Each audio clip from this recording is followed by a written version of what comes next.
The design allows researcher to develop the research method that's suitable for the subject matter and set their studies for that particular success. Here we will talk about the several different dimensions in research methodology, especially focusing on participatory research and action research methods. And today's topic is dimensions in communication for development research. On that note, I would love to welcome our resource person, Professor Dr. Joya Chakraborty, who is heading the Department of Communication and Journalism, Tezpur University, Assam. Hello, ma'am. Good afternoon. I hope you can hear me. Yes, sure, I can hear you. Absolutely. So before handing over the baton to you, let me introduce you to our participants. So Dr. Joya Chakraborty is professor and head of the Department of Communication and Journalism, Tezpur University, Assam. Her research interests include exploring social and cultural implication of ITCs and e-governance projects in India. She is also interested in understanding how different forms of communication and media technologies impact the empowerment and the participation of marginalized communities, including children and other vulnerable groups, with the development process. Dr. Joy Chakraborty has coordinated various projects in collaboration with UNICEF to advance the scope of C4D as the domain of academic training, research, and professional competence in India. She has also the coordinator of the first year MA in Communication and Development program being offered in Tezpur University, and she has presented her research paper to the all national international platforms. Welcome, Joya ma'am. We are really honored to have you our resource person. Over to you, ma'am.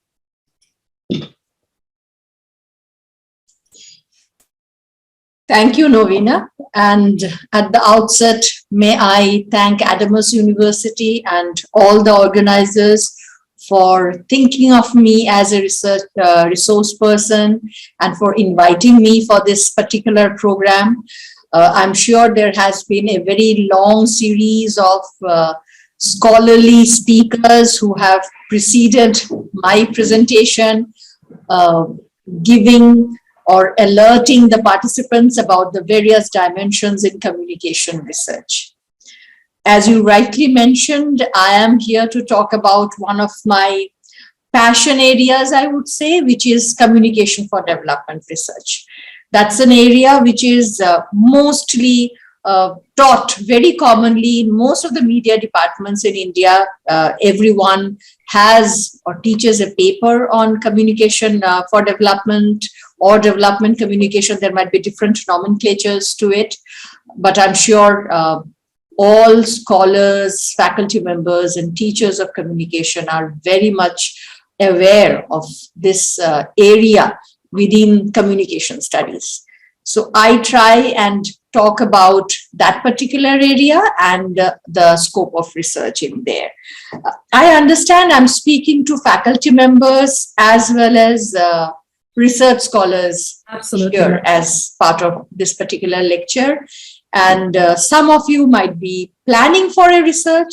Some of you might have already decided as to what your research area is. So given the progress that you have already done in your specific area of research, I believe my lecture today can be of some implication in one way or the other. So if it's okay, I'll just share my screen. Yes, ma'am, you can.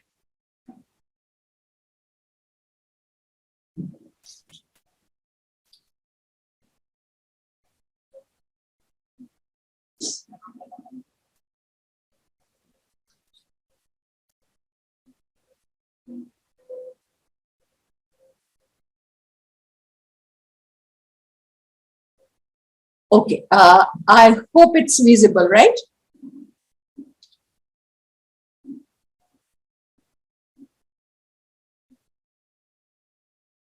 Is my screen visible? Yes, ma'am, your screen is perfectly visible. Perfectly visible. Okay. Thank you.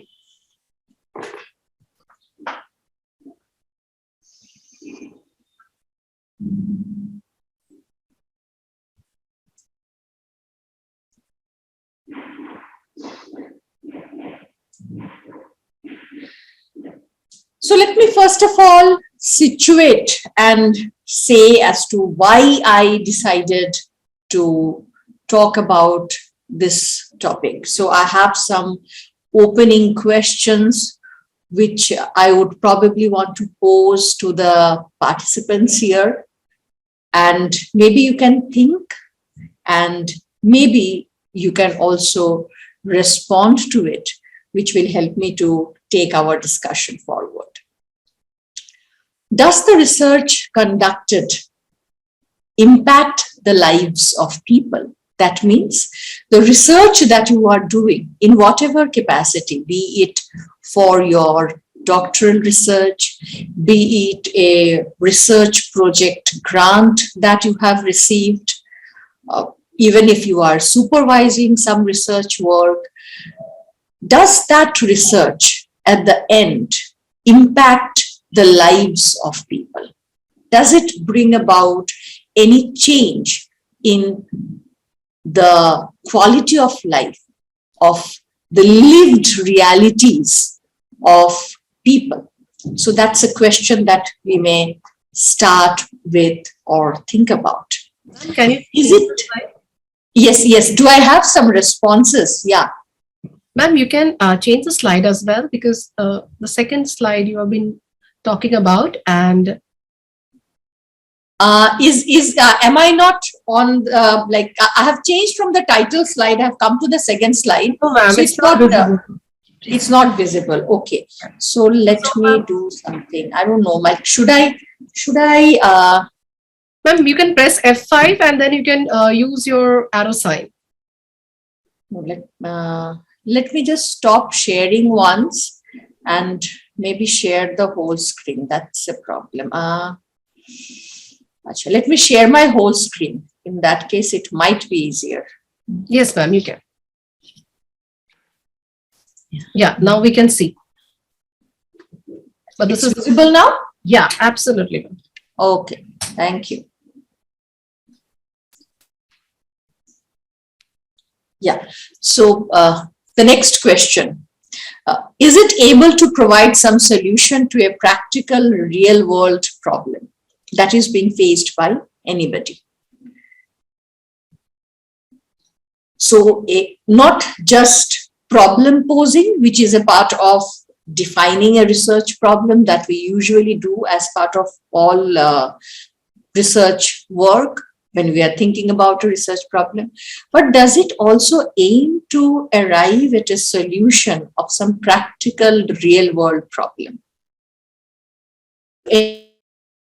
Members of the community who form the focus of the research investigation. So many a times we are doing a research on a focus population. We always have, as social science researchers, we always have a focus on a particular segment of people. We are concerned about them.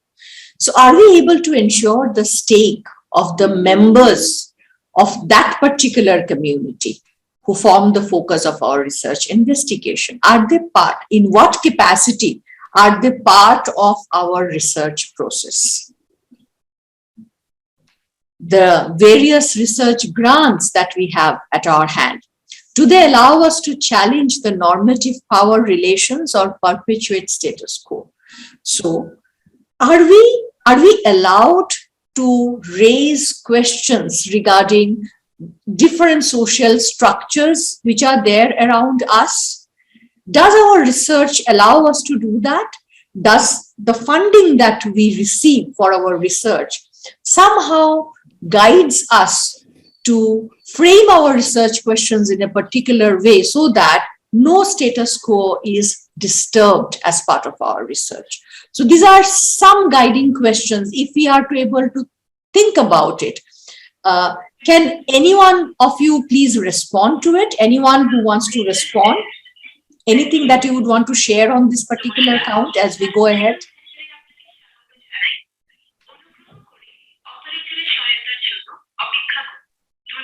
Hello, anyone can? Yeah, Shweta, can you unmute yourself? You can speak. Shweta? Hi, Miss Shweta, can you hear me? Yeah, Shweta, can you please unmute yourself? Shweta, can unmute.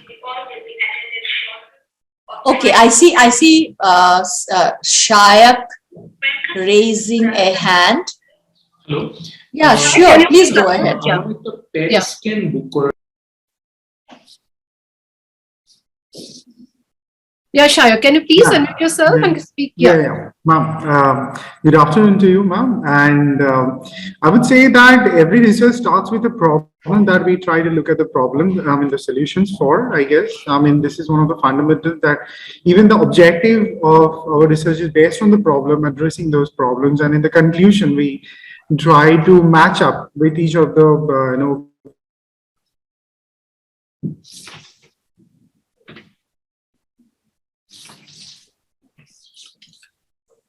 I believe there is a network Yeah, problem ma'am, there's a because I'm network not. issue. Yeah. But meanwhile, another participant, Shweta Rani, she's also a research scholar. She mentioned that not always, sometimes research is just for self-interest. It may lead to scratch more information and about the subject, but its contribution in the development is not necessary. And I think that's why there is a term called development research. Okay, yes. So that's how we categorize different types of research, because sometimes when we are talking about pure research, which is entirely for academic interest, that means that's a sort of a scholarly research which or critical research which tries to just tell us to think more in a particular direction. So that's another category of research. So not often or not always that a particular research work that we are trying to do would try and arrive at a solution to a real world problem. As I said, that all the time we are doing some research, we are obviously defining a research problem. All research has to have a research problem. But here, what I am probably trying to hint here is that how often does it arrive at a solution to a real world problem? Meanwhile, Now, that, yeah. yeah, do I have more reactions? Yeah. Shaya, can you please unmute yourself? And no, am I audible, ma'am? yeah. Sorry. Then I would call Miss Momita Dedash. She will also would like to contribute something. So, May I, am I audible, ma'am? yeah, absolutely.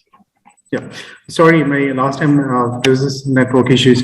Ma'am, actually, what I was saying that yes, it has some impact as we connect the research. I mean, start with the research problem and connect it with the objective, and then the conclusion. In the conclusion, we try to address those. But I guess, ma'am, the problem for us in media and communication and social sciences, especially, that we do a lot of theoretical research. It's not very experimental based, where the validity is sometimes questionable, and even the publication also we face a lot of struggle on that. So if you, ma'am, can address some of the issues where we can actually I mean, it's become easier for us to publish and to overcome this dilemma and this stereotyping, I would say, mentality that which is very for STEM people, it's very easier to get it published in Scopus and Web of Sciences and good journals, which we face a lot of problem and challenges. Meanwhile, can you, Ms. Momita, can you please unmute yourself, and you can also put your point forward so that ma'am can address that. Good afternoon, ma'am. You have already addressed to the question that I have put, that in social science research, it's a challenging factor or an issue to have the real, the problem solution of the real world.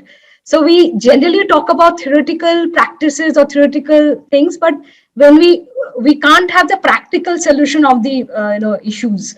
So I think in that aspect, you've already discussing on that issue. I have I was wondering that in this aspect, social science research lags behind the science researches, where the real problem solution in the real world is really lacking. As of it's my opinion. I think you would enlighten us on that. And obviously, as I'm sorry. As my colleague also stated that we also are keen to know how to get research, grant, and how you can approach, and what are the things that we have to keep in mind in the solution part, and identifying the problems in the real world. Thank you, ma'am. Thank you. Thank you. Thank you. That really actually sets the tone, and it's so nice to hear from you. And I hope that by the end of my discussion today, I should probably be able to give you some hint as to how probably we can go ahead in this direction. So let me again say that those were certain questions with which we can start, and probably that is something that all of us we aspire to.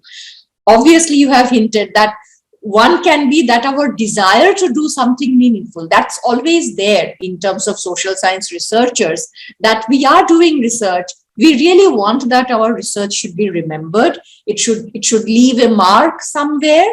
But we feel constrained as compared to, you are saying, researchers of pure science subjects, or as you said, the STEM subjects, that there is so much more opportunity for them than it's for us.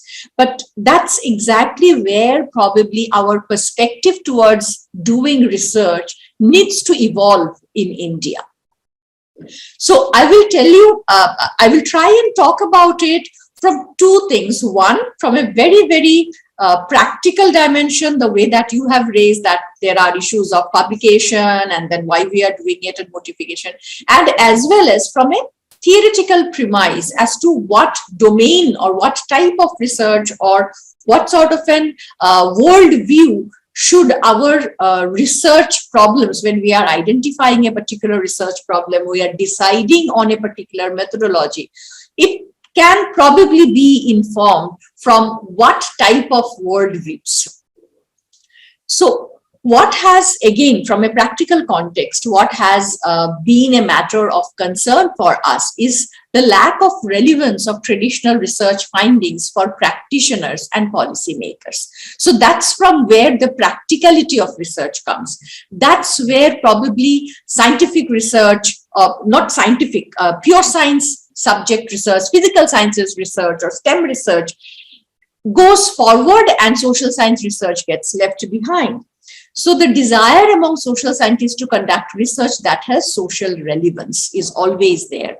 And then comes the emphasis on research approaches that can better inform policy and practice and lead to social action. So that's where social science researchers can bring about an impact. That if we are able to inform policy, if somehow we do a research which leads to policy formulation, or it aids in policy formulation, it supports the policy formulation and leads to some real life social action or change, either by government or different other social organizations. So that's from where comes the idea of action-oriented research that most of you would be aware about. So we talk about pure research, policy research, and action research. So action-oriented research, as you are already aware, is a genre of research where we take up a real-life problem and then we try to arrive at a solution to that problem, an ongoing research problem. So an ongoing phenomena to which a particular research tries to provide a solution. So a lot of research, that's from where I would want to say that when we are talking about development communication, when we are talking about C4D research, now C4D is an action-oriented area. It's an application-oriented area. You cannot simply do research which is an evaluation of a scheme every time. There has to be a research which is action-oriented. That means there are so many developmental problems which are there in the society. So is it possible for us to do an action-oriented research where we are able to arrive at a real-life solution to a particular given problem? So theoretically, as I was mentioning, that it is rooted in the emergence of the post-positivist epistemological paradigm. Yeah, anyone? Participants, can you please mute yourself, please?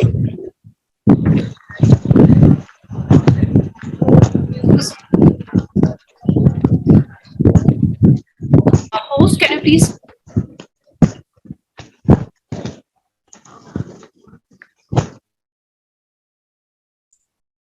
Yeah, ma'am. Continue, ma'am. So sorry for this disturbance. Yeah, can you hear me? Hello, can you hear?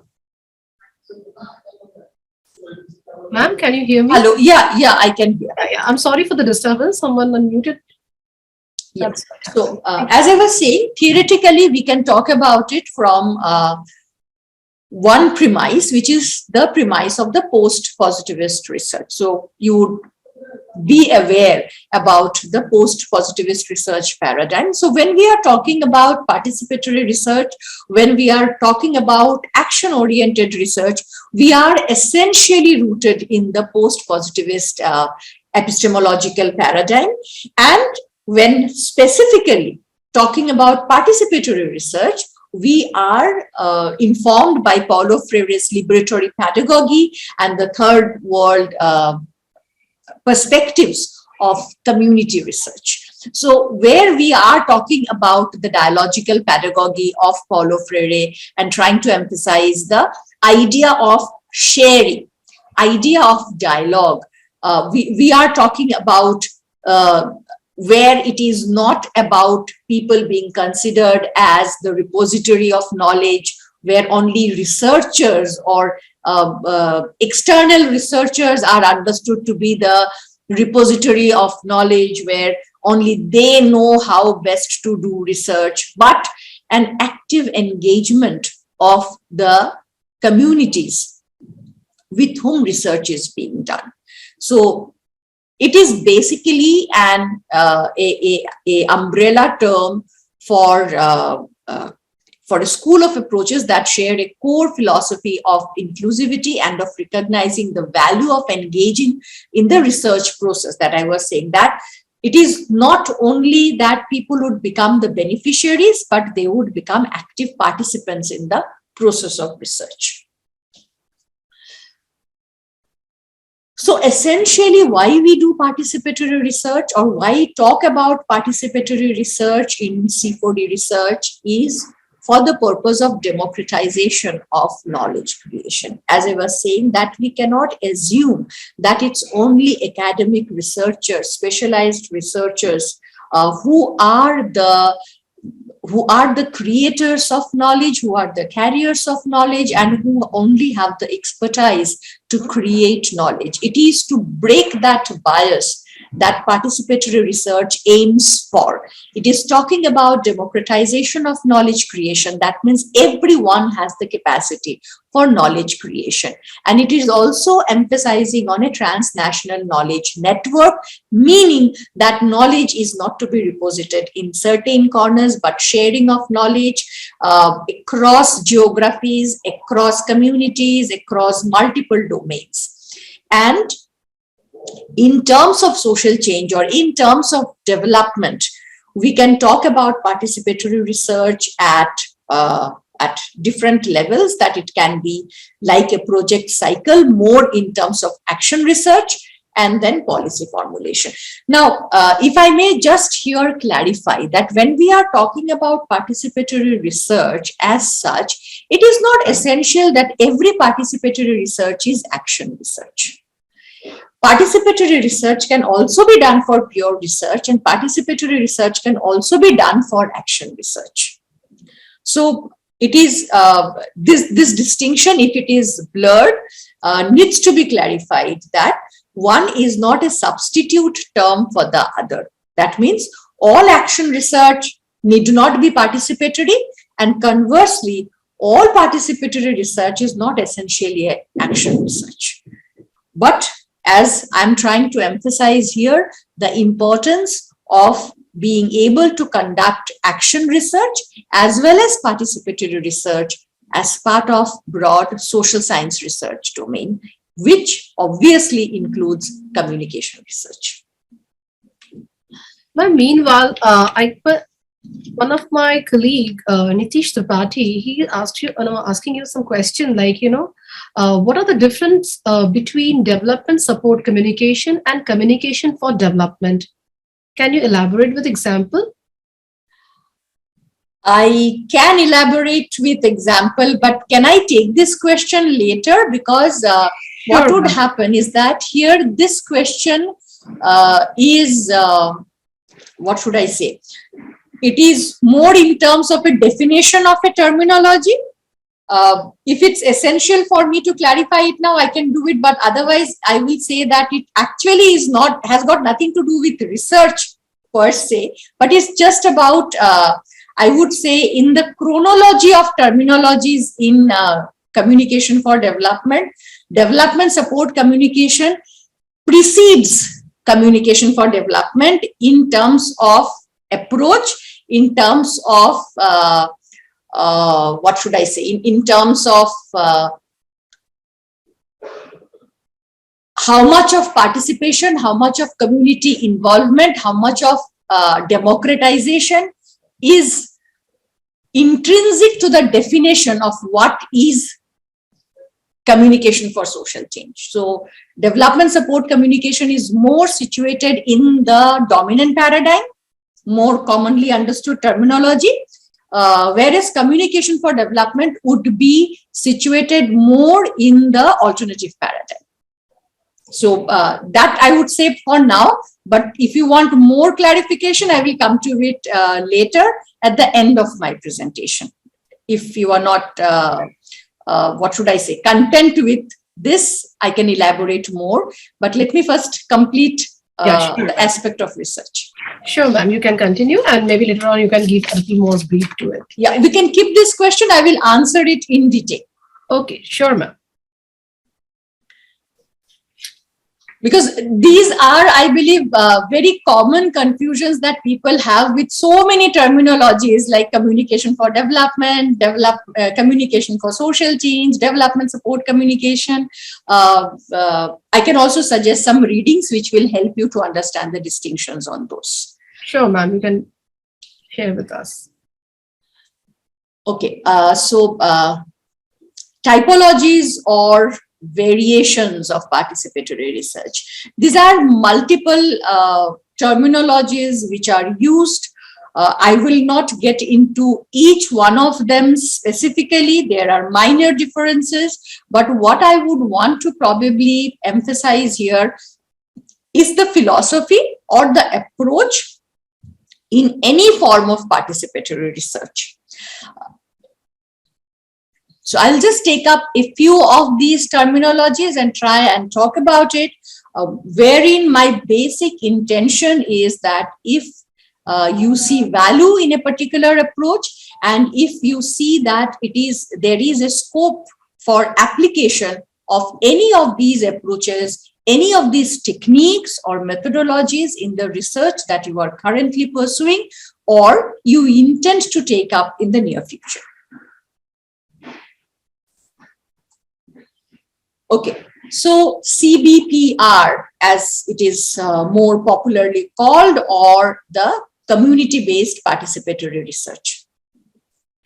So CBPR essentially questions the power relationships that are inherently embedded in Western knowledge production, advocates for power to be shared between the researcher and the researched, which I was emphasizing a little while earlier, saying that this dichotomy, which comes from the Freirean ideology of dialogical pedagogy, that this distinction between the researcher and researched needs to be eradicated, and it acknowledges the legitimacy of experiential knowledge. That's where we are talking about democratization of the knowledge creation process, which I mentioned a little while earlier, and focuses on research aimed at improving situations and practices.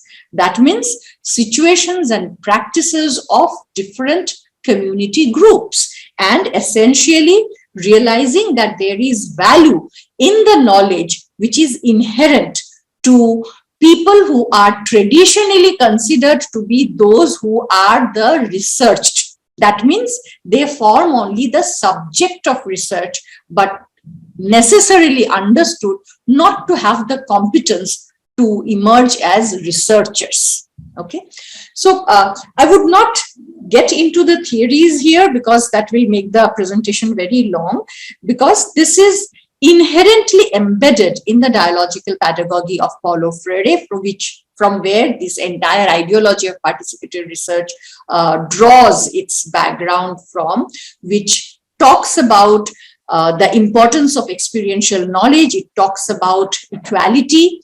It talks about democratization of processes.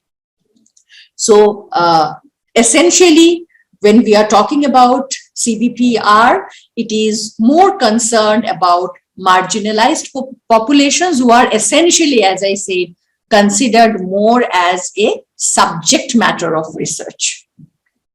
So it tries, such processes of research tries to ensure their involvement in the research process. This is a more common terminology, participatory rural appraisal, and I believe many of you are familiar with it, but many of you probably are familiar with it only as a technique of rural development. So that's a very, very limited perspective of understanding PRA or the different PRA tools, techniques, or the approach of participatory rural appraisal. India has been very slow in terms of the application of this approach in scholarly research, in other forms of communication research, but I believe it is time that we realize the value of this particular approach and imbibe it into our methodological premises. So it's a growing combination, as many of you know, is a growing combination of approaches and methods that enable rural people to share, enhance, and analyze their knowledge of life and conditions. So we are essentially defining here as a non-literate population. PRA tools are essentially used mostly for non-literate populations, rural population. So the role of outsider is that of a catalyst. Now that's a very important terminology being used here, as a catalyst or as a facilitator of processes within a community which is prepared to alter their situation. There comes the difference out here. What I was saying, that all participatory research need not to be action research. But the moment when I say that it is about to alter a particular situation, that means it is bringing a tangible change within a particular community. The methodology adopted is participatory, and we are looking at an outcome which is capable of altering their situation. That means there is the action aspect to it. So PRA places emphasis on empowering local people to assume an active role in analyzing their own lived condition.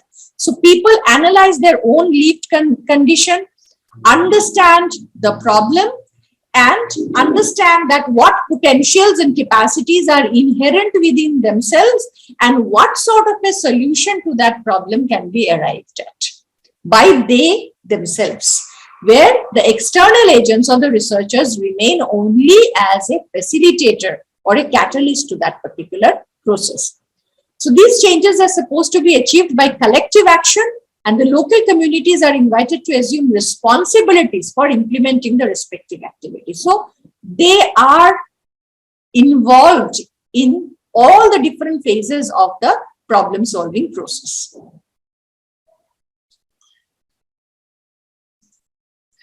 Sorry.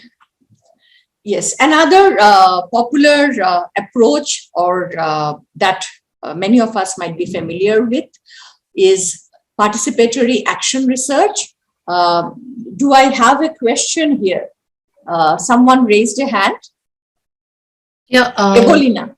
Debolina ma'am, you may ask your question. Hear me? Please unmute yourself. Maybe the hand was raised by mistake. Yeah, might be. Or maybe. Okay, let me continue. If Yeah. No problem. I'll stop. So she's participatory. She's saying that she cannot able to unmute herself. You given the permission. Can you now you can unmute yourself, Debolina ma'am? A host, can you please give her right? Yeah.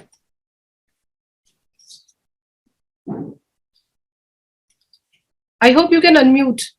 Or maybe, ma'am, you can write the question, I will ask. Maybe there's some technical error. So you may write the question, I may ask behalf of you. Yeah. Yeah, ma'am, you may continue. Okay.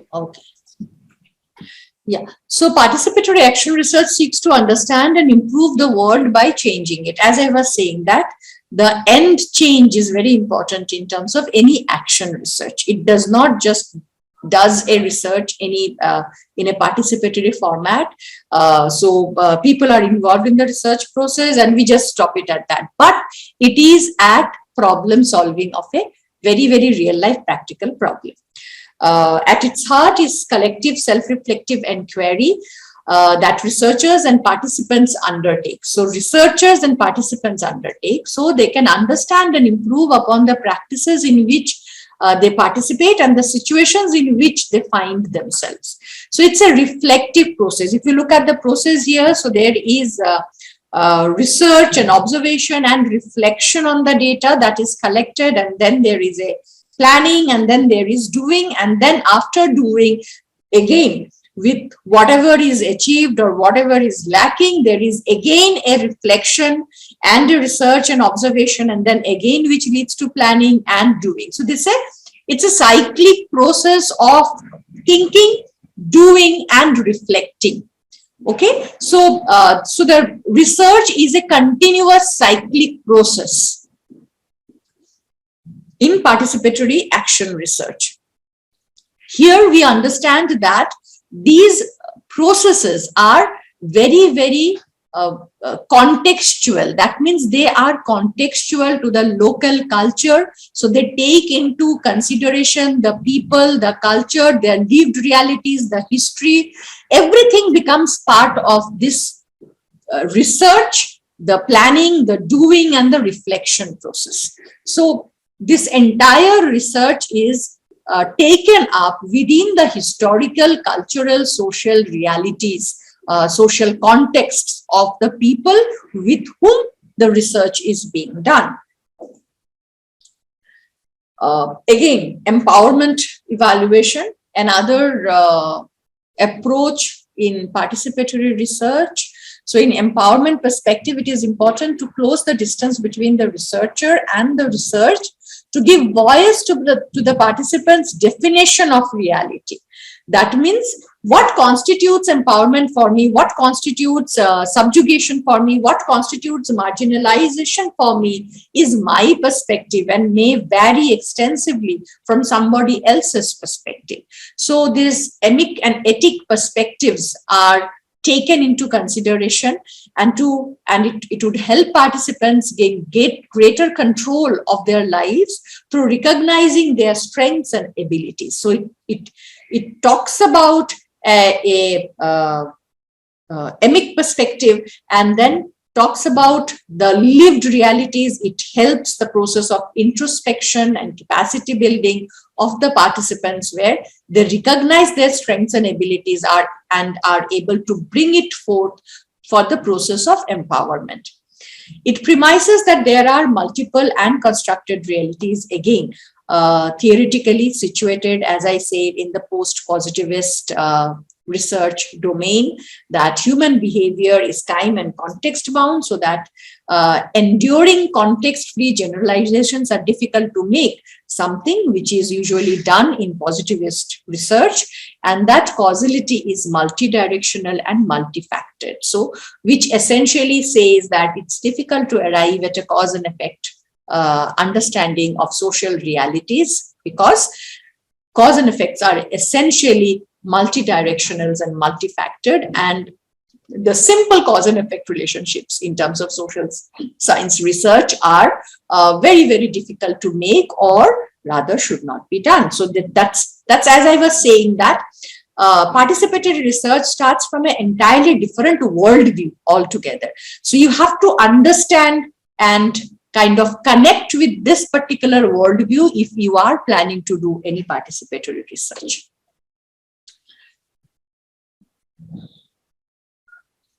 Okay, now as we are planning to do a participatory research, how do we go about doing it? Essentially, the process of democratization starts right from the beginning. And we have to understand that communities or people are not familiar with this aspect. The moment we talk about research, the common perception is that people will come, they will ask me questions, they will have a questionnaire to give, and I would need to fill up that questionnaire, and the researcher will take that data, they will analyze that data, and the data will be published. My role ends the moment I have filled up that questionnaire or I have answered those questions. But this process of participatory research, which talks about democratization, also essentially necessitates that people become participants to that research process at all levels. That is something very difficult. People are not acclimatized to doing it. So hence there is a lot of uncertainty. So this approach of research will have to overcome that level of uncertainty, which is inherent in most communities because people are essentially not always familiar with this way of doing research. This being pretty rare in terms of a research methodological approach. And hence, because of that uncertainty, because of that, suspicion which is there, it is very important to ensure communicative safe spaces. That means which talk about equality, which ensure equality, which ensure democratic participation, which is free of all sorts of biases which may come from gender, race, religion, or any other form of marginalization. So ensuring communicative safe spaces where people are able to share their ideas and participate in their full capacities in the research process. So who participates and how? So defining levels of community participation. So there are two techniques, and maybe I will talk about it a little later as to how we are to ensure community participation, specific techniques of ensuring community participation. And then essentially a very, very important thing is developing the research questions and hypotheses. So when we are talking about a participatory research, when we are talking about a research which is post-positivist, which is situated in post-positive epistemological ideologies, then our research questions and hypotheses that we draw will have to be situated in that particular worldview. It cannot be situated in a positivist worldview. So essentially the research questions themselves are going to be very different. Okay, so let me just go through this. I will not explain this in detail, but I believe many of you would be familiar with this Einstein's ladder of citizen participation. It is usually taught in classes as part of the theories of participatory communication, which talks about the different types of participation, starting from no participation to tokenism, to degrees of citizen power and control. So starting from the lower rung of the ladder, like from manipulation to ultimate citizen control. So this is a sort of a typology or ranking of participation, popularly known as the Einstein's ladder of participation. So that can be a theoretical framework apart from Paulo Freire's dialogical pedagogy, which we would have to have as a theoretical premise or philosophy through which we go ahead with participatory research. I'll not get into explaining this in detail.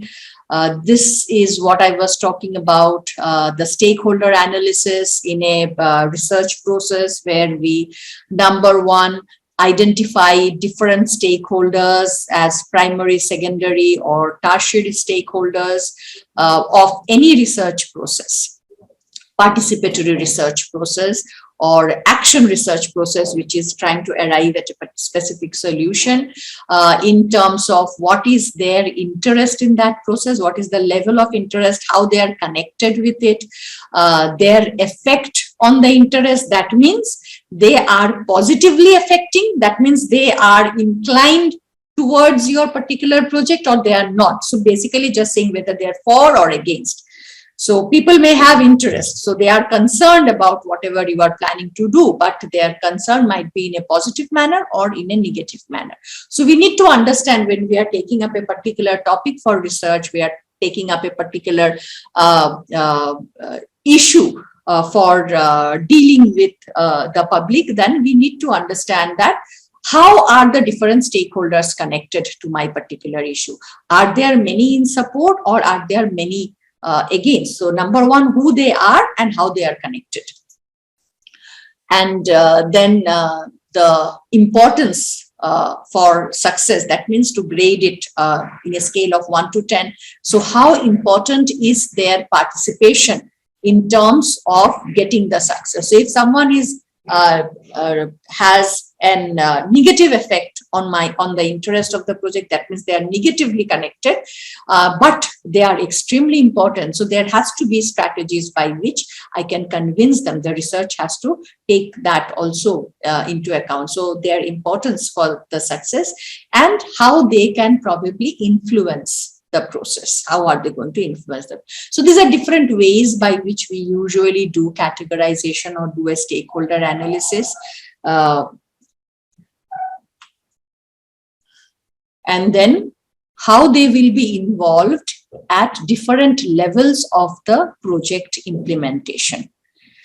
So identifying the priority of issues and program design, implementation, or in monitoring and evaluation. So in any C4D research, these are very essential steps in terms of situation analysis, which is identifying the priority, what we do in any C4D research, the first level being situation analysis, then the program design, then implementation, because we are talking about an action research, and then monitoring and evaluation. So any C4D research essentially needs to have these stages or have these components.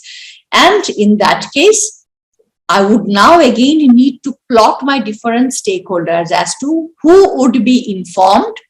This is again coming from Einstein's ladder of participation, which I talked about a little while earlier, that who amongst these stakeholders will be informed about the situation analysis, who would be consulted, with whom a partnership will be forged, and who would be allowed to control the process.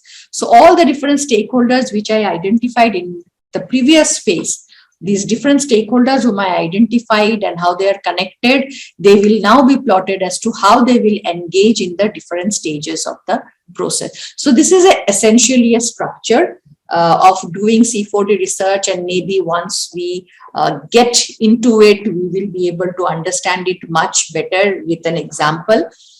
And okay, so before I get into the criticism, what I would want to do is I would want to show you a paper where which would probably help to answer those queries which you raised a little while earlier with regard to how do we go about publishing such work. Does it actually give an opportunity for publication? So I'll just show you one paper where you will be able to connect this. Can you please mute yourself? Yeah. I'm sorry, ma'am, for this interruption. Okay. Host, can you please mute everyone except the speaker? Yeah, it's done. Thank you. So is this paper that I'm sharing, it's visible? Yes, ma'am. Okay. Okay. So this is, as you can see, a paper published in the Journal of Health Communication. Let me give you a little background. So this is the title of the paper, Indigenous Health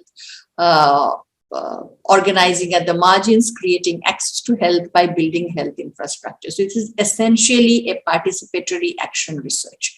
And this particular paper talks about that process. If I may allow you to read the abstract, which will give you a fairly good idea. If required, I will also, you may as well search for this paper and find it. It's available online, the full paper. Yeah, so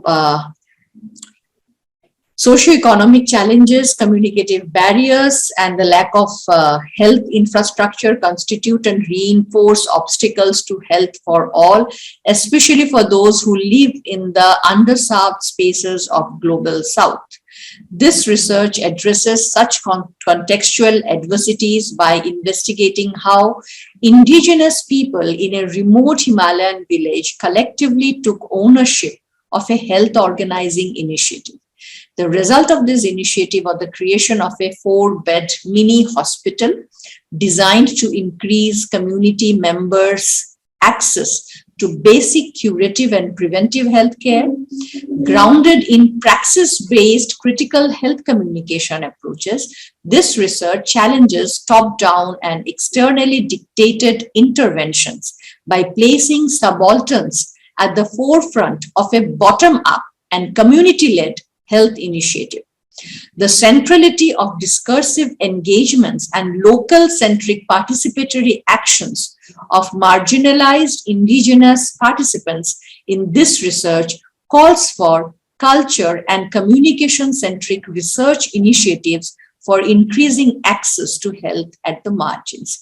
If I may just summarize the story of this particular research paper, if I may take the liberty of Sure, ma'am. saying so. Essentially, this is another thing that when we are talking about publishing our research papers, it's essentially a storytelling technique. And if you look at the structure of this research paper, because it is a qualitative research technique, it's a participatory research technique, it is an action reporting of an action research undertaken, you will see a fantastic storytelling technique which is there as part of the whole paper if you read it. So I will not get into the details, all the theoretical premises which have been mentioned in this paper. I will just take you through the methodology, and if I may just tell you the story which is there. So here is a researcher who with some grant comes to a hilly terrain in the West Bengal, Bhutan, in the border of Bhutan, India-Bhutan border, eastern India. And he goes to a very remote indigenous village, and where the health facilities are very rare. And he enters into a conversation with the common people who, as usual, are skeptical of all academic researchers who come, collect data, and simply go away. And they express their apprehensions to the researcher that you have come, you will take all the data, and you will simply go away. You are part of that particular lot. So he then says that I have some research grant and I'm going to give you that grant. You have to identify a problem that you need to solve in your particular community. So through a participatory consultative process, the community comes to decide that they are going to build a hospital for themselves, because it's very difficult. Transportation is very difficult from that remote, hilly, indigenous village to places where proper health facilities are available. And hence they say that, okay, for preliminary care, we need a particular health facility, and the local people, the ANMs or other primary health workers who are there, who are available within the village, they're situated in the village, they will have that space to provide that immediate care. They are able to transport that person. Please. Participants, can you please mute yourself? So disturbing, please mute yourself. Please mute yourself unless you have something to say.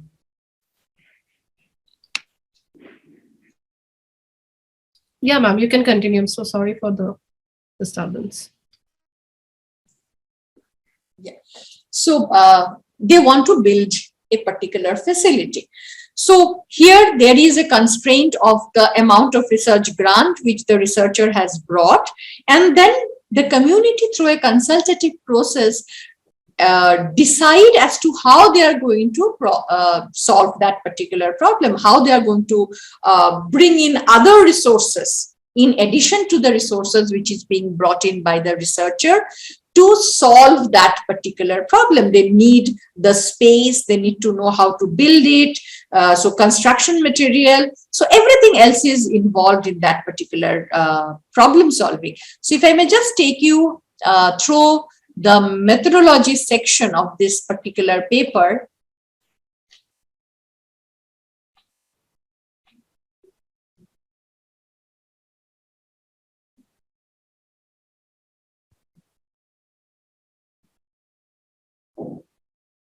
This is a place, a Himalayan village called Chunabhati in the Baksa Duar region. So it's in the India-Bhutan border. If you can see here, it's in the India-Bhutan border. So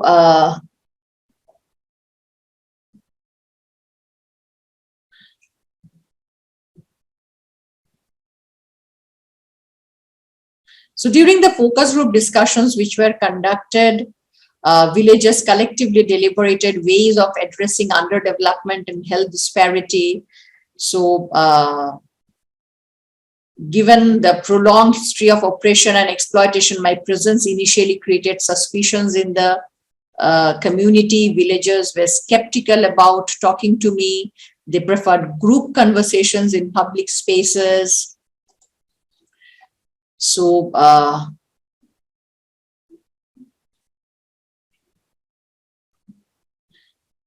so you will see focus group discussions and observations being the primary methodologies adopted. Here, if you see, as I was mentioning, senior community members say, do not eat our brains. So many people like you come and converse, do research and give us hopes. Like them, you will also forget about us immediately after exiting our village. Can you do something substantive for these villagers so that our life can be improved?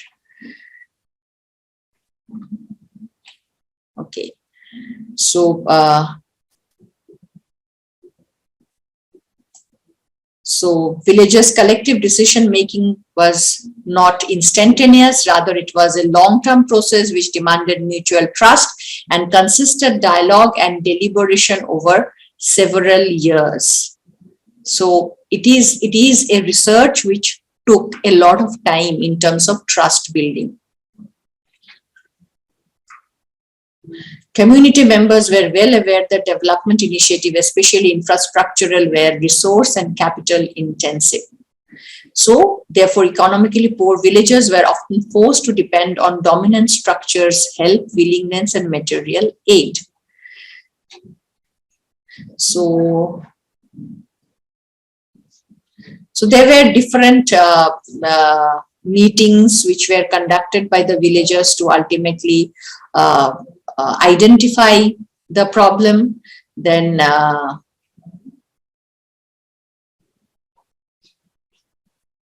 so the villagers used both situated tacit knowledge as they painstakingly learned about hospital construction and operations from local resources. Such involvement helped them to devise their action plan in an informed, meaningful, and effective manner. So the involvement of the people in the planning process. So local centric project, the villagers decided to use locally available wood and basic material for making hospital bed, table, benches, and chair. So essentially this hospital was built in a church which was not being used. So the elderly of the village who were the custodians of that particular space, so the villagers convinced those custodians who were owners of that particular church building which was not in use, and that was refabricated and structured in order to create that particular health facility. Okay, so I'll not, you have to just go through the structure of this particular paper to understand how a specific action-oriented participatory research is possible. So I'll just go back to my presentation. Here, and highlight to you some of the criticisms of this sort of participatory research, which are participatory researchers do not formulate hypotheses that can subsequently be tested, and even the research questions emerge only gradually during the process of engagement with the research partners, as we observed in this particular paper. And there is another paper as well by the same author, if you may want to look at it in terms of environmental communication, also about preservation of indigenous community forests of indigenous communities, another paper on participatory communication or participatory techniques of research and action research. So even the research questions emerge only gradually. So it's a, as we saw in this particular health communication paper, that the researcher actually did not go to the field presupposing a particular problem that the researcher wanted to solve. Rather, it was the community which decided what is the priority of the problem that they would want to arrive at a solution. And this is not a government research. This is a academic research which is happening. So look at the potential of this sort of a methodology of participatory action research. The closeness between the research partners prevents scientific distance on the part of the academic researcher. So this is essentially another criteria of positivist research, the idea of objectivity, that the researcher and the researched are two distinct entities and they need to be demarcated, well demarcated from each other. There should not be any overlapping between the two. So essentially this particular research technique, participatory research, breaks away from this presupposition that the researcher and the researched are different. So essentially, if we look at the positivist perspective of research, then obviously it compromises the objectivity of the research, because here the researcher essentially is a part of the research process, is so much subsumed, like what we say, what happens in participatory observation or any form of participation, that you become emotionally, culturally embedded into that particular process, and hence the distinction between the researcher and the research is kind of obliterated. Exact planning is not possible because the negotiation of the various decisions during the research process prevents the estimation of the duration of the project and the expected findings. So hence, participatory research obviously is going to be a little long drawn process compared to other positivist research approaches or non-participatory research approaches. If you have to do a survey, you identify your samples, you go to the field, you collect, finish your questionnaires and come back. So the entire process is so much more predictable. I'm not saying there things do not go out of track, but then in such research processes, in a survey or other traditional research techniques, everything is so much more predictable and so much more you are able to control those processes, the processes of research. Whereas in participatory research, there is every possibility that some of these processes might go out of your control. And it essentially raises this question that participatory research may not stand in the positivist research parameters of objectivity and validity. But that's the reason why I showed you that particular published research paper, that the understanding of the research community, of the people who review research papers of different journals, has obviously arrived at a shift right now. And this shift accommodates the publication of such research papers in reputed journals. It's about following a particular procedure with utmost sincerity and whatever the procedural requirements are there, and reporting it appropriately as part of a research paper. And hence, we will not have to conform to the positivist ideas of validity and objectivity in order to get a research paper accepted or peer reviewed or accepted within the peer group. So I highlight the criticisms of participatory research and also would want to emphasize that there is enough evidence to say that these limitations or these criticisms of participatory research can well be overcome. I suppose I have another 15-20 minutes to... Yes, ma'am, you have, ma'am. And meanwhile, you have questions as well. So you can continue, ma'am, if you want. And okay. So I will just take quickly through some techniques of participatory data collection. And after that, we can go to questions. I will not elaborate again on each one of them because it would require probably a workshop mode for me to take through each of these different techniques, specifically of participatory data collection techniques. So some are, you may be well aware of some of those, but still I will just take you through. So some of the PRA tools and some of the other participatory techniques. So something called a photo elicitation method. Many of you might be aware that how we say that essentially visual images impact a particular segment of our mind, and there is evidence, scientific evidence to say that pictures appeal to our emotion much more, appeal to our cultural sensitivities much more than any textual or oral or verbal discussions. And hence, from there comes the photo elicitation method, where photographs are used for conversation and for data collection. Photographs which can be brought in by the participants or also by the researcher, and hence discussions are held around those photographs for data collection, for doing a understanding of people's, what should I say, people's values, their interpretation of a particular situation. It may be about relationships, it may be about lived realities, it may be about projects, situations, anything in the external environment or even within the internal environment. So photo elicitation is a very, very popular method now of participatory data collection. Then many of you might have heard about the MSC, or which is called the most significant change, which is essentially again a storytelling format.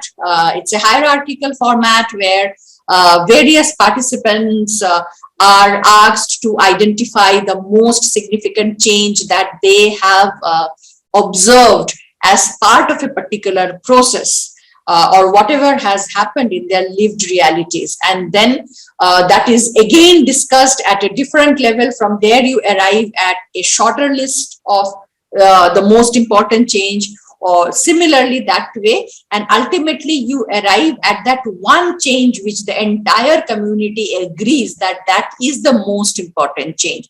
So it's more in terms of an evaluative research, a process evaluation research that happens in this case, where we are able to identify the most important impact that a particular process has brought about in the lives of the people.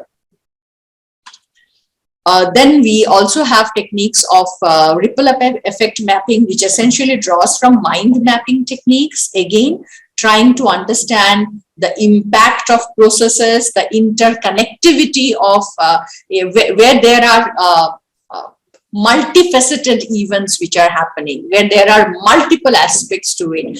So this technique helps us to understand the interconnectedness, the interdependences of different systems and entities which together come and have an impact. So the ripple effect mapping, so what has affected what is connected to what. So it's more of a mapping technique which helps us to understand the issue in its entirety, the interconnectedness of different issues in its entirety.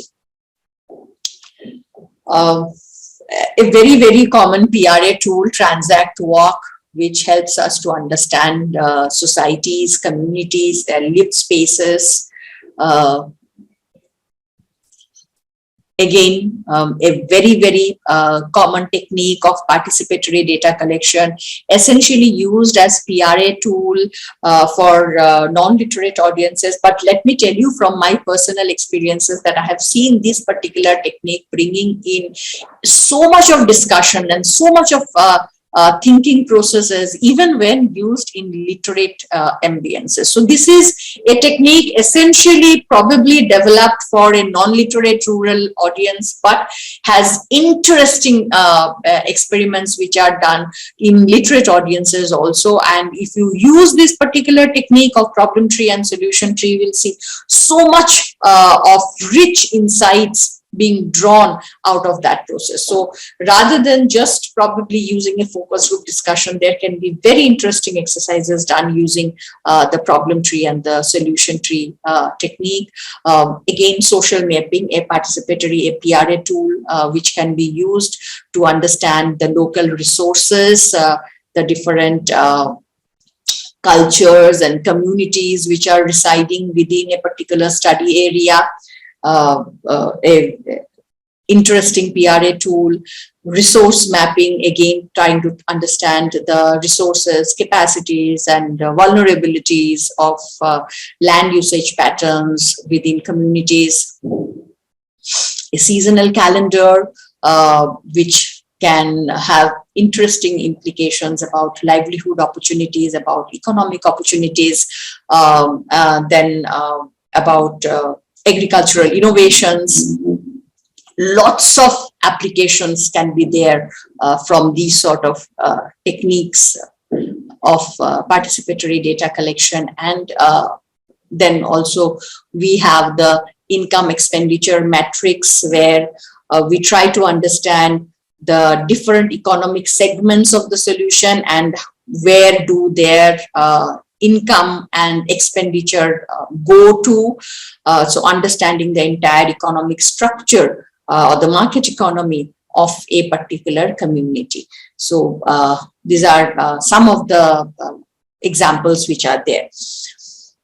Now, coming to something that what I was referring to, that why are we talking about social science research or participatory research for that matter? So one thing that came out here is that you would want to publish your papers. So I showed you with that example that when you are talking about participatory action research, there is a definite possibility of you doing a research, getting your work published. And if you search, I gave you only just one example.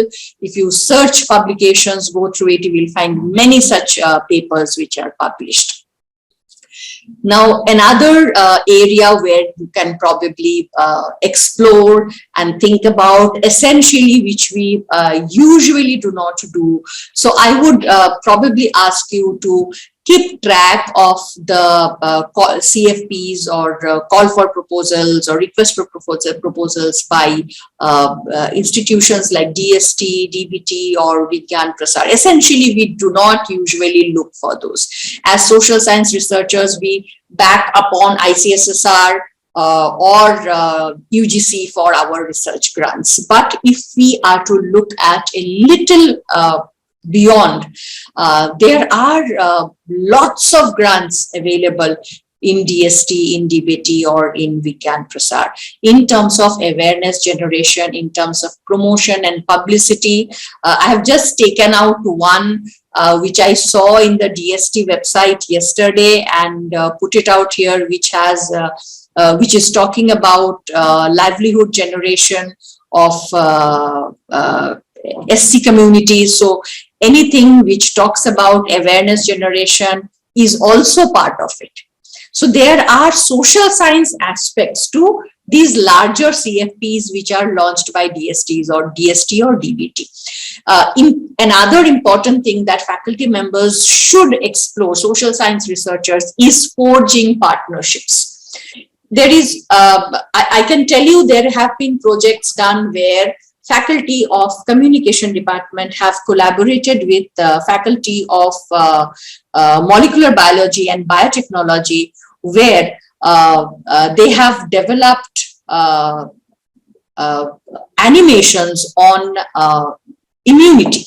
That means the idea is to create awareness about the immune function of the human body. So that is something which is entirely in the microbiology or biotechnology domain.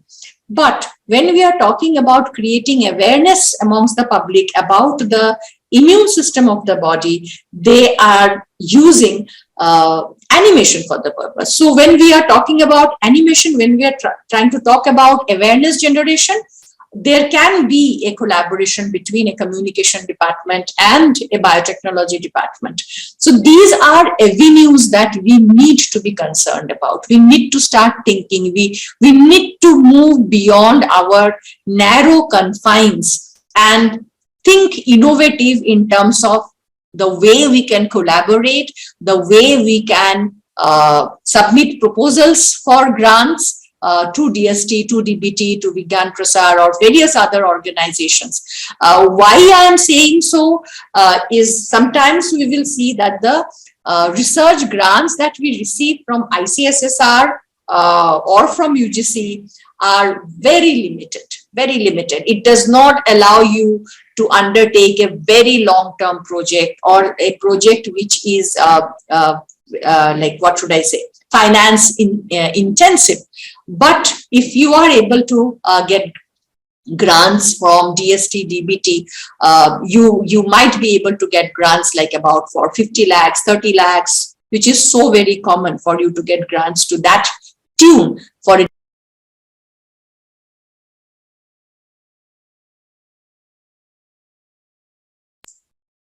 Okay, so you can explore those possibilities. So many such call for proposals by DST DBT would have aspects of promotion and publicity, livelihood generation, capacity building, supply chain management, empowerment of marginal social segments, including women, SC, STs.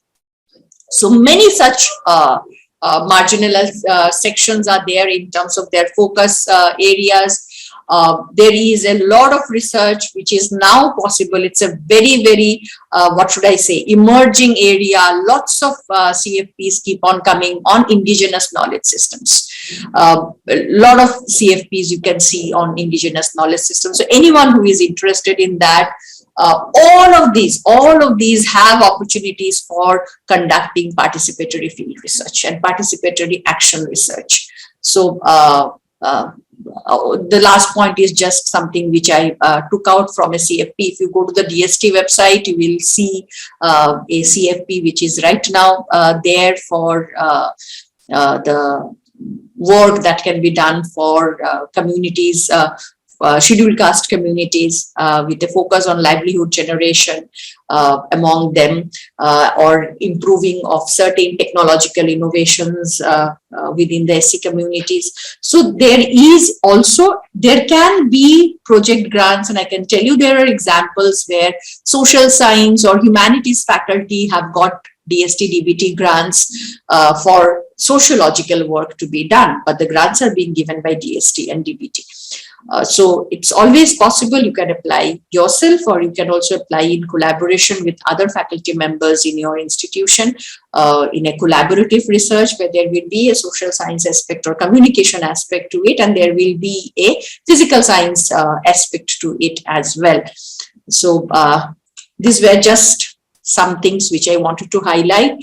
With that, I come to the end of my presentation. Any questions which are there, I will be glad to respond. Yes, ma'am. There are a few questions that I will raise one by one, so you may answer. So, ma'am, Ms. Debulina Devnath, ma'am, she asked one question that one of our student scholars, has done his research on Lodha community of West Medinipur, but this type of research does not bring any change to their socio-economic condition of that community. Then this type of work can be considered as participatory research? No, because that's basically a descriptive research where we have tried to understand the lived realities of a particular community. But essentially, we haven't done any intervention. We haven't involved the people of the Lodha community as researchers. So it is not essentially, they are there only as respondents. They are not there in any decision-making process. They are not telling me how to collect the data, what data to be collected. Did I do a consultative process in the beginning of my research? Maybe I had a list of respondents. I said I'm going to do a survey. I'm doing my cluster sampling. So if I have involved those techniques, I cannot essentially call it a participatory research. Yes, ma'am. In other way, one of my colleague, Shayok, he wrote a question like, is it necessary to apply pre and post analysis to validate participatory research methodology? It is essential to apply pre and post analysis to validate action research, to validate C4D research, not essentially participatory research. As I said, it's very important for us to understand the distinctions.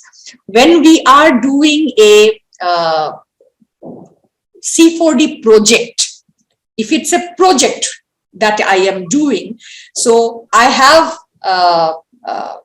pre-test and a post-test to be done because I want to do an impact analysis of my C4D project. I'm doing an intervention somewhere. So I have a pre-test and I have a post-test to be done. So because otherwise, how do I evaluate? How do I do an impact assessment of my project? So that's essential. But participatory research as such, unless it is an action research, unless it is actually done in a project mode, I need not always do a pre and post test. Just doing participatory research is not always an action research. As I say, they are different. I can do just a participatory research. As for example, when the previous question I'm talking about the Lodha community, I could have done it in a participatory format. But essentially, because it does not introduce any intervention into the community, why do I need to do a pre and post test? Yeah, ma'am. Another question that I'm getting that Swapnil Kamble, he's asking, ma'am, how the participatory research is different than ethnography. Ethnography is not participatory, it's a qualitative research. That is also post-positivist. Okay, ethnographic research is a post-positivist research, it's a qualitative research, but ethnography is not participatory because in ethnography, the primary method for data collection is observation. You do not engage, you do not, observance, that means the people who are being observed, they do not tell you what to observe. They are not telling you this is how you need to go about doing your research. You do not engage in a consultative process. So let us not confuse. Yeah. Meanwhile, ma'am, I'm getting another question. One of my colleagues, Ms. Swati, she is asking. If I may just add that ethnographic research is also done in real life context. Okay. Participatory research also has to be done in real life context. But then the worldview that I'm talking about, democratization of knowledge creation. The community is as much in control of the process as I am in control of the process as a researcher. So that does not happen in ethnography. Yeah, another question, ma'am, I'm getting. One of my colleagues, Ms. Swati, she's asking. Firstly, she mentioned that, ma'am, it is such a wonderful session. So it is believed that adherence to culture is what sometimes serves as a hindrance of development of a society. What do you think, ma'am, is the growth of technology and social media contribution to the development of the society? Both ways. When you say that adherence to culture serves as a hindrance, you are situated in the dominant paradigm when you say so, where we look at culture in a critical manner. But today, when we talk about the evolution of a knowledge society, we are celebratory of local culture and indigenous knowledge. We have learned to realize the importance of lived realities, of experiential knowledge, of indigenous knowledge. And we understand that importing an idea of development, importing an idea of growth is not going to be accepted by communities. You cannot import the idea as to what constitutes development, what constitutes empowerment has to come from within the community. It has to be contextual, and hence the importance of participatory perspectives to doing research. And when you say that growth of technology and social media contributing to development of the society, obviously Obviously, it is contributing to the growth and development of the society, but is it inclusive? That's the question that we need to ask. Or is it becoming a process of exclusion? If technology is being used as an inclusive idea, that means it does not exclude people. Technology per se is value neutral. It's not good or bad. Technology per se is good, obviously. But then how are we implementing technology? Who has access to that technology? Who is doing what with that technology? Who is capable of using that technology for what purposes? What is being taken forward with that technology? These are more important questions that we need to ask today. And by that, we are supposed to arrive at an answer for your question, that whether technology is being working for our development, or it is working as a deterrent to development, because it is creating additional hindrances to the already existing hindrances that I have as a marginalized community, being a woman or a Dalit or someone who is underprivileged in multiple ways. Meanwhile, ma'am, Ms. Mobita Deda, she mentioned that means action research, there must be a real solution to a real problem of a real community, no hypothesis as such.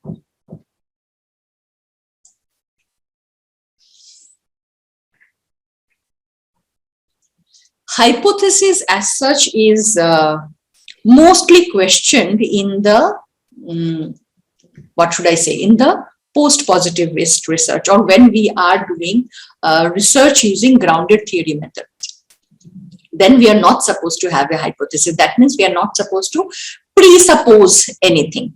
But essentially, if you are talking about just action research, and then we are talking about problem solving, there is high possibility that in the beginning we might have that, okay, I'm looking at this sort of a solution. So I have an objective. So if I may say that this objective and that this is going to lead to that, there might be a hypothesis because I have a specific objective to be met.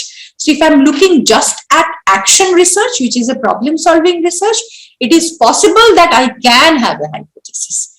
But obviously in various other formats of post-positivist research, hypothesis is not possible or is not advisable. You cannot have that, the worldview of post-positivist research or as I said, grounded theory research does not allow you to have a hypothesis or presuppose anything.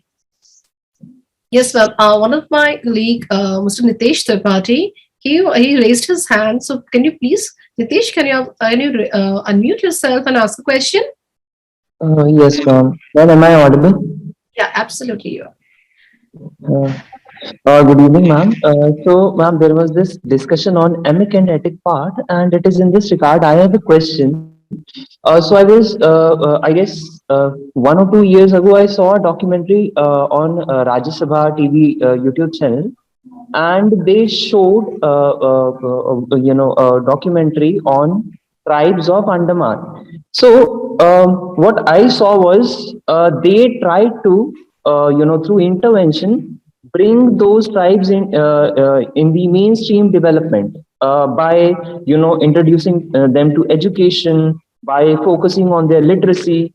But as I saw the whole documentary, I started to realize their food habits have changed, their clothing have changed. They have since they are getting they are having interaction with the population. That is why they are getting diseases which they earlier didn't have. They are forgetting some aspects of their language, the traditional knowledge about herbs and medicines which they had. They are forgetting that.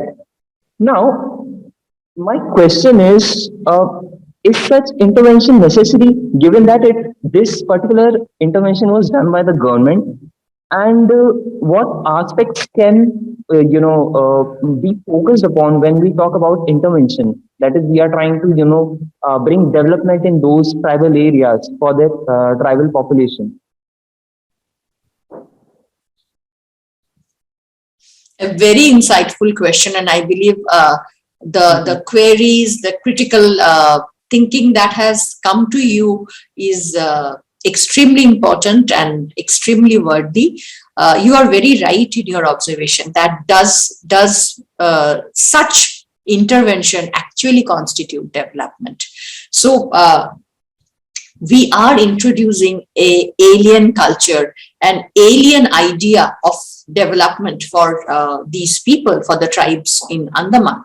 But what we are doing as part of that process is kind of aiding the process of languages getting lost. If you are aware, you might know that the Himalayan range of India is one of the richest in terms of language diversity. And it is also an area which is most threatened with death of languages, indigenous languages. So we see languages dying, we see cultures dying, we see traditions lost. So if we are believing that diversity of human civilization is the key to its sustenance, key to its stability, in that case, obviously, we need to question this, what should I say, this dominant definition as to what constitutes development. We need to have a critical perspective when we are trying to define as to what constitutes development for whom and how much of it should be pursued, with whose consent it should be pursued, who should decide what development needs to be brought in for which community. So the questions that you have raised is very valid, and I'm hoping that all these critical perspectives also find space in the policy making, which I was saying right in the beginning, that it's important that the research that we do start informing the policies which are used to make decisions regarding progress and social change, regarding the implementation of development work within communities. I did not give you a straight answer, but I gave you your answer. I hope you got it. Wonderfully answered. Thank you so much, ma'am. Thank you. Thank you, ma'am. Another question, Dr. Sharmila Kayal, she's asking, radio has a great role in the development of society. What do you think, ma'am? What is the role?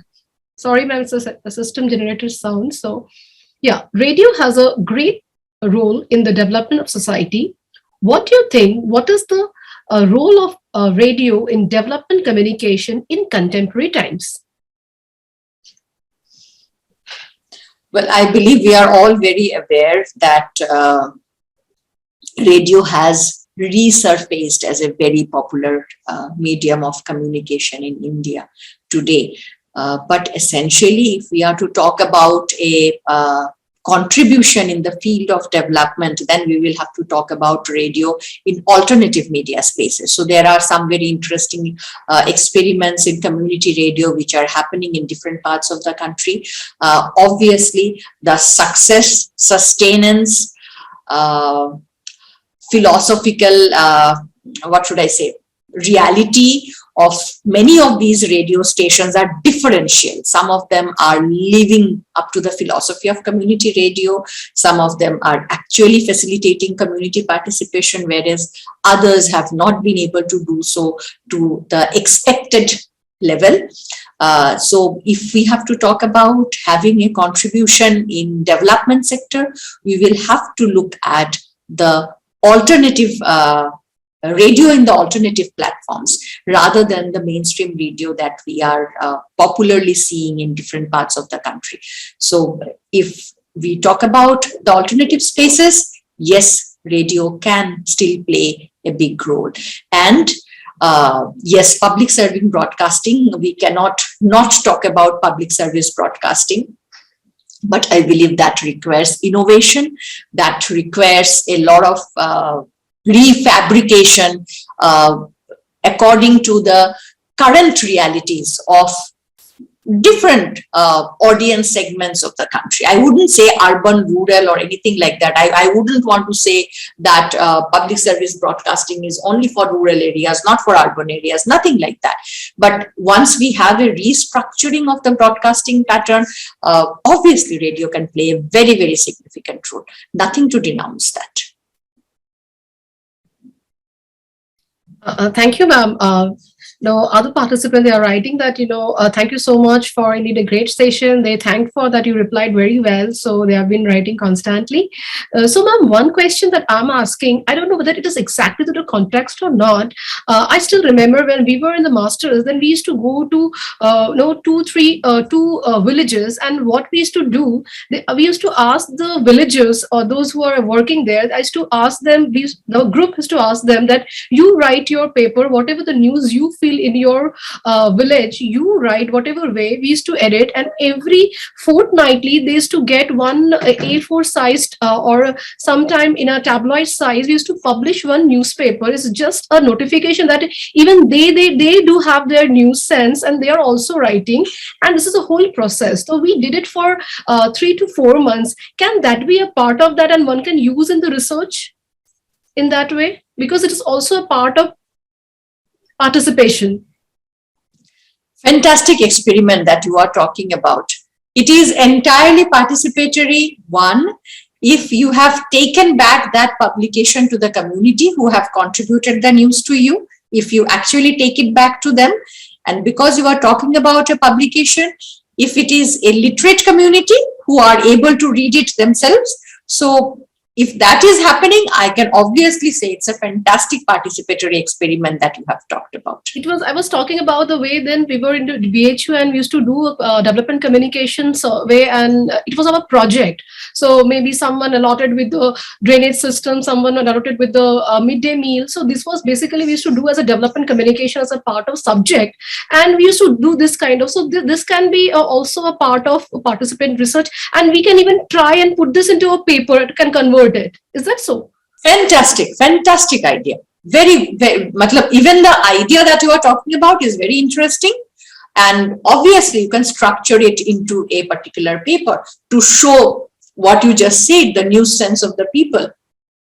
Very much. Well, thank you, ma'am. We can also apply this to our student as well in this generation, because though there are mobile is actually, we can access to our mobile, and our village, those are villagers, they can also access mobile. But then when we used to do this, then mobile was on internet facility was not that much accessible. But it is all about, they can write, they can even think about their own story. That was exactly still that can be applicable here maybe.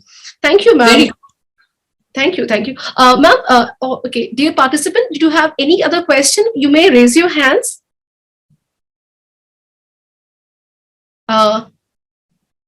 Is there any question? Okay. Someone raised the hand. Maybe just a minute. Yeah. Good evening, ma'am.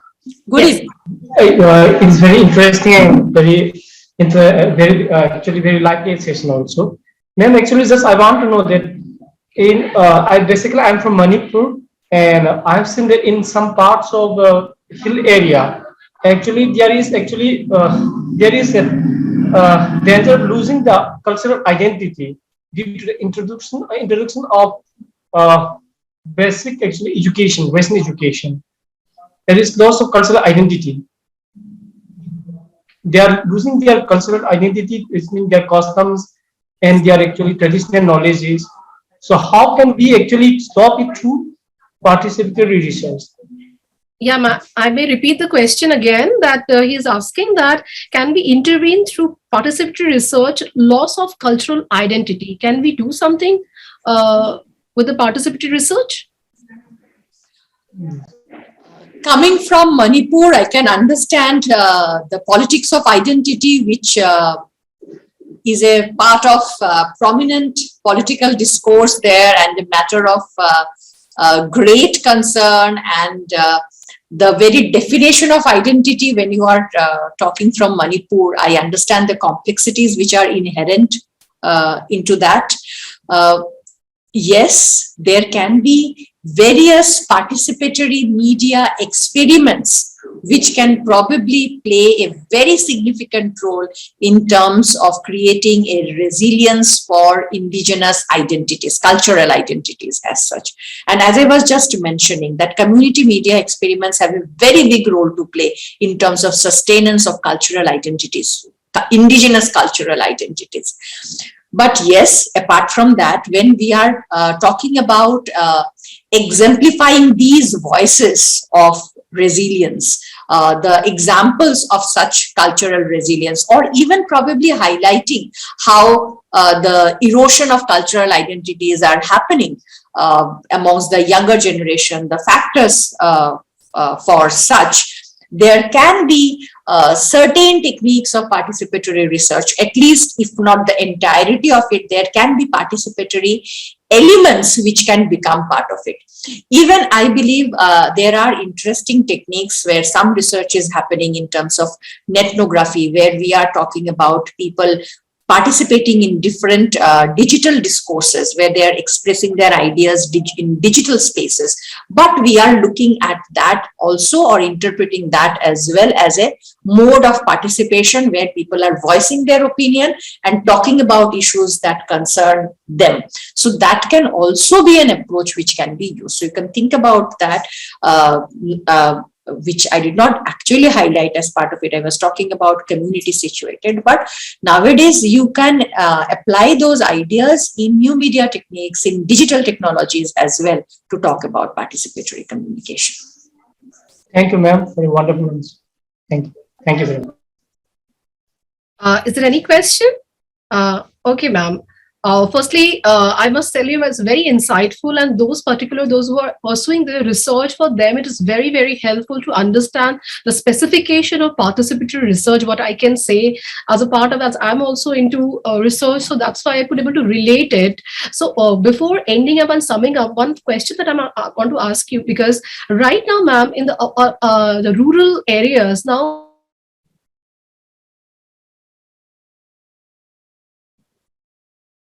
are still not reachable, like their adaptability towards society, or maybe there are some closed-mindedness.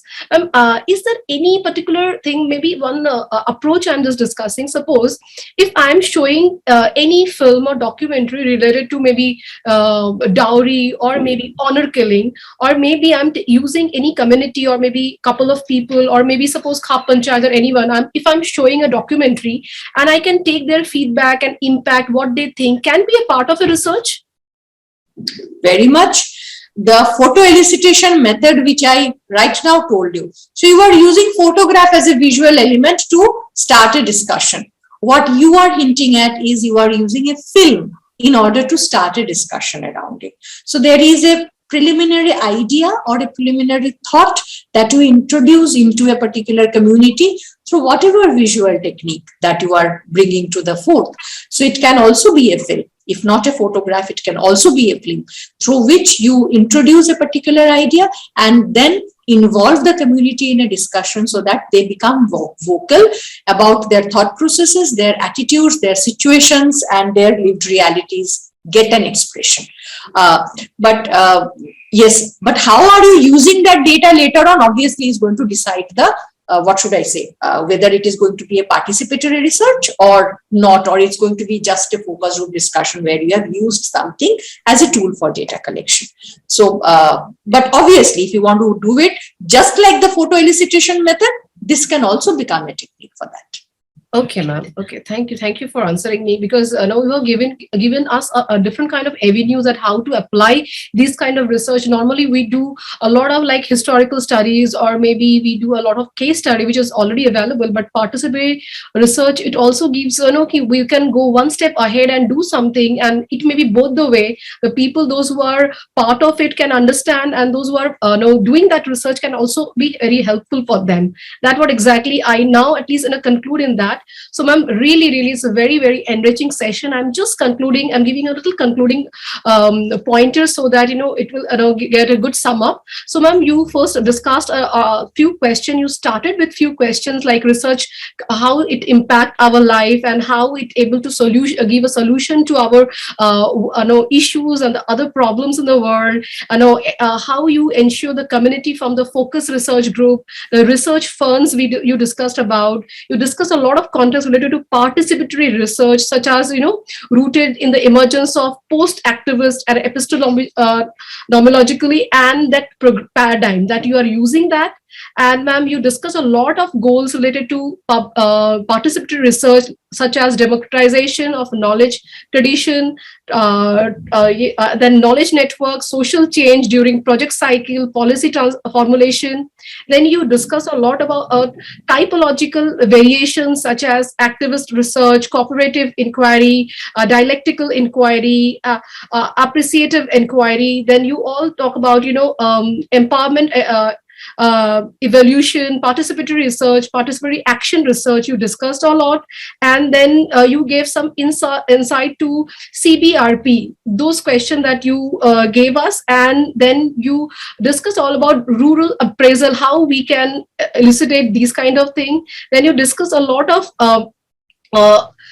steps how we use in our project, like a ladder participation. Then you discuss our stakeholder involvement. Then you discussed a paper which is indigenous health organization at the margin, creativity, access to the health and health infrastructure. You discussed and gave an example of a research paper, how we conduct in further cases. Then you discuss a few criticism related to participatory research and its perspective, and how it normative scientific research tradition that we evolved down the line. Then you discuss many techniques related to participatory research, like photo elicitation. Then you discuss ripple effect mapping. Then you discuss problem tree, social mapping, then income expenditure metrics. Then you last on discuss that DST and DBT and Vigyan Prasar, how we can apply an approach for project, and we can fund our research, and we can do a wide study.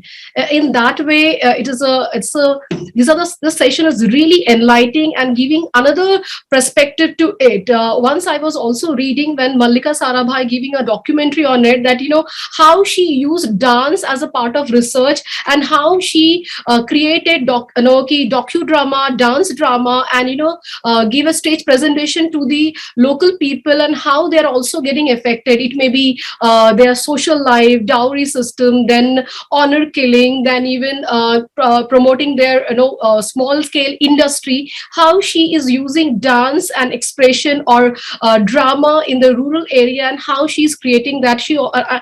So now I can correlate all these things. Is something very, very very enriching. One of my colleague, Dr. Shunan Bhattacharya, he's also mentioned that such a wonderful crafted session. It was sheer pleasure listening to you. Newer vistas in research has been opened. So he mentioned this. So I thought that I should mention you. Such an enriching session, ma'am. Maybe down the line we can involve any workshop related to that, and we all of everyone, or maybe those who are interested in participatory research, can contact you and get some insights. Thank you so much for this, such a wonderful session, ma'am. Thank you so much. Thank you for having me. Hope there will be some more research which is done with the participatory paradigm in the near future by so many researchers who are part of the discussion. Thank you. Thank you. Thank you, ma'am.